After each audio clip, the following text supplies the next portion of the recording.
Aujourd'hui dans le Bitcoin, quand on fait du trading, on est en mission. L'objectif de la mission est simple, être rentable sur le long terme. À ne pas confondre bien sûr avec le court terme, erreur récurrente. On a également des sous-missions, gérer un journal de bord, ou encore apprendre des nouvelles choses toutes les semaines. À ne pas confondre avec la soumission qu'on vous propose Donjon BDSM du coin, erreur récurrente de débutant. On va commencer en semaine sur un graphe logarithmique pour du long terme quand c'est beaucoup dézoomé, et standard sur du plutôt court terme, moyen terme. Très bonne question, est-ce qu'on a breakout ce triangle ou pas? Eh bien pour ça, on va mettre ça en résistance rouge, et on va mettre non pas des bougies, mais des droites. Voilà, des droites, et comme on peut le voir, c'est mal dessiné, puisque en droite, il faut vraiment prendre les points pivots ici, là, et on les met sur le point pivot ici. Il faut vraiment être très précis quand on trace ces machins. Et pour l'instant, comme on peut le voir, on est pile poil sur la résistance, donc pas encore de breakout à l'heure actuelle. Niveau Fibonacci, on n'a pas encore testé exactement la première résistance potentielle autour des 23 873. On est tout proche, mais on l'a pas encore testé, donc il y a moyen que cette semaine, soit on le teste, soit on le pète. Mais dans tous les cas, je m'attends à un retest de ce niveau.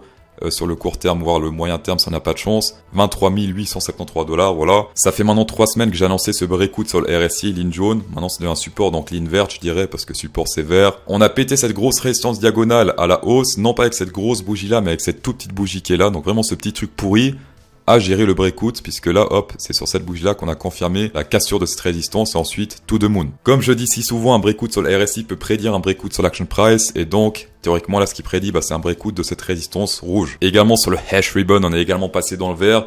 J'ai dit qu'historiquement, chaque fois qu'on passe dans le vert, c'est plutôt positif. Attention, ne pas prendre en compte la boule bleue parce qu'elle se corrige si après il y a un crash. Donc, ne pas se fier à la boule bleue, mais au truc rouge qui passe dans le vert.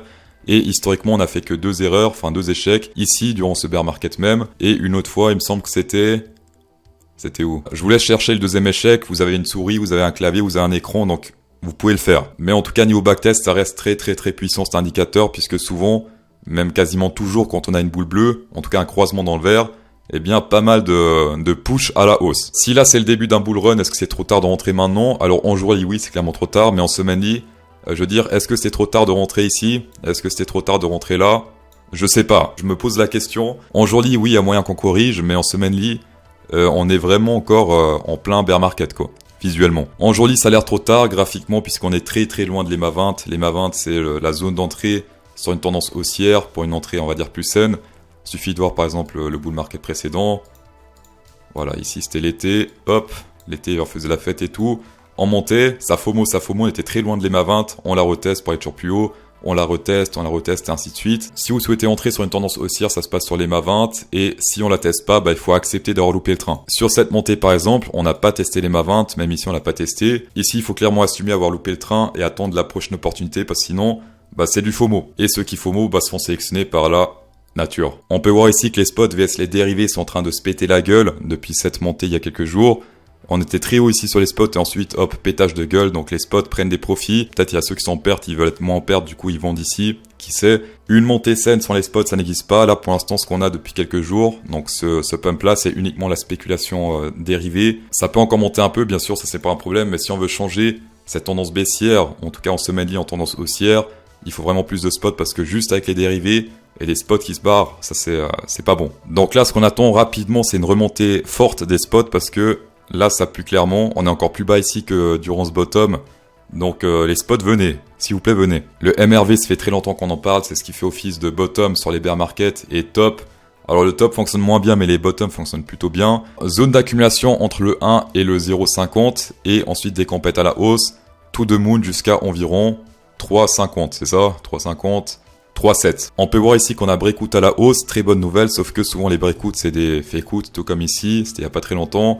Tout comme également ici en 2015. Faites gaffe à ces fake breakouts. Cependant, dans tous les cas, ici, on peut voir que c'est des bonnes zones pour accumuler. Ici, c'était le bottom. Ici également, crash Covid et 2015 également.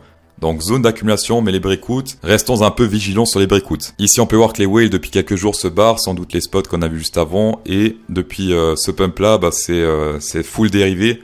Donc, ce pump ici n'est pas sain pour du long terme. Il faut vraiment que les spots reviennent, sinon ça risque de puer. On voit également que les dauphins se barrent. Grâce à mes partenaires over en description et surtout grâce à BitGet, ils ont créé un pool de liquidité 3500 USDT uniquement pour la communauté CryptoSauce. Merci beaucoup à vous. Si vous faites un compte avec mon lien ici over en description et que vous déposez 200, vous recevez $30 de bonus de trading. Ça fait beaucoup, ça fait plus de 10%, donc c'est vraiment généreux de leur part. Si vous déposez $500, vous recevez 50 de bonus de trading. Vous pouvez faire du levier avec, bien sûr. 1000 vous recevez 100 et 5000 vous recevez $250. L'argent dans le pool CryptoSauce est limité, donc faites vite. Aujourd'hui voire demain, je vous tiendrai au courant s'il reste encore un peu d'argent demain. Sinon vous pouvez checker jusqu'à $8000 sur BitGet, mais beaucoup plus difficile à recevoir, il faut mettre beaucoup d'argent pour sortir ces 8000. Bybit pareil et Binance c'est $500.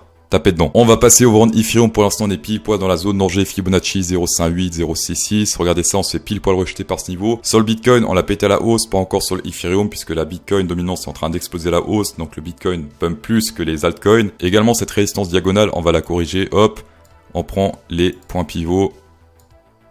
Voilà, donc pour l'instant, on est plutôt loin de cette résistance. Ça se passe autour des plus ou moins $1867. Niveau space algo, regardez ça, on est sur un butterfly gigantesque dans la première target. Si on prend le Fibonacci, ici, le point pivot et le bottom. Première target 0,58, ça se passe autour des... On l'a frôlé dans cette zone, mais pas atteint. Donc si on l'atteint, ça se passe à 2093.